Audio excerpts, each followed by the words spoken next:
speaking of that connection, you guys had Jermaine Jones Hmm. play for Ontario, and then Landon Donovan playing for the Sockers.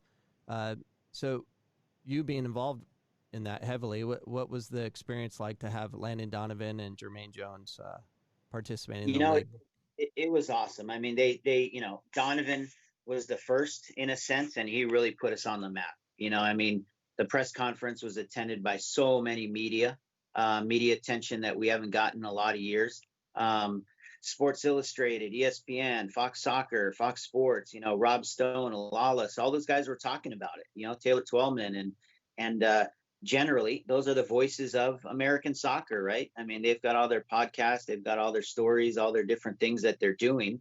And just to get a mention that Landon Donovan at the time, the all-time leading goal scorer for MLS until, Wando took that over, Wondolowski, another indoor soccer alumni, by the way, played Yep. in Stockton Cougars for a little bit.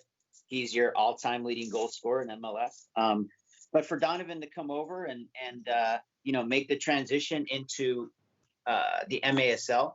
Obviously, he was promoting himself in San Diego market for some things that he had going on, which was the San Diego Loyal that he has right now in the USL. But he put us on the map and a lot of attention, I should say. Not put us on the map, but a lot of media attention that we wouldn't have gotten if he wasn't here. Same for Jermaine Jones. I mean, we had to hire extra media people in order to handle the media request and just the attention that the Ontario Fury was getting at the time.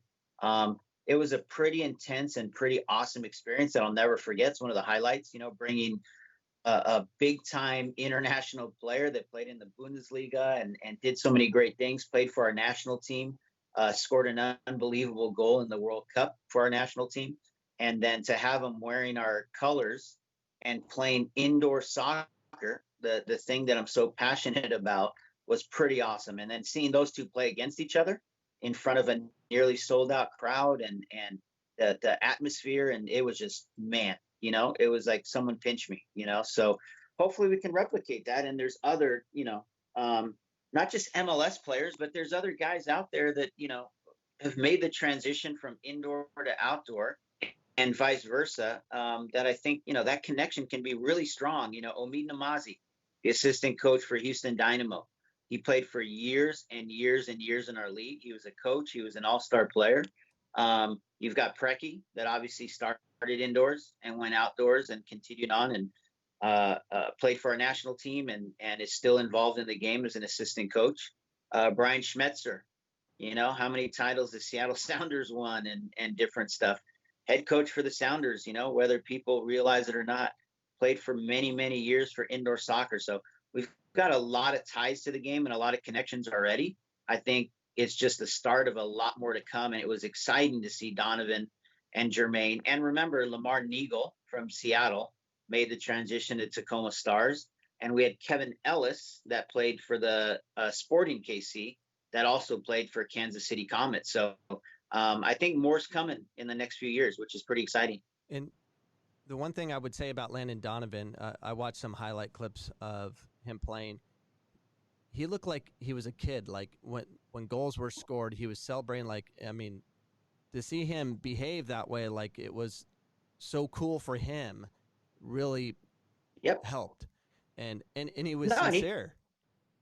he took this serious. I mean, he signed and he took 2 weeks to get indoor fit, mentally ready. Learn the rules, learn the intricacies of the game. I mean, he took this serious. It wasn't just a sideshow. And exactly that. He said that. He said that, he actually was having fun for the first time he could remember in a long time. And this is coming from a guy that, has traveled the world, played a lot of different high level and probably stressful situations as well. Especially over the last few years of his career, going down to Mexico and back and kind of that uncertainty. But he said he was having the time of his life and fun.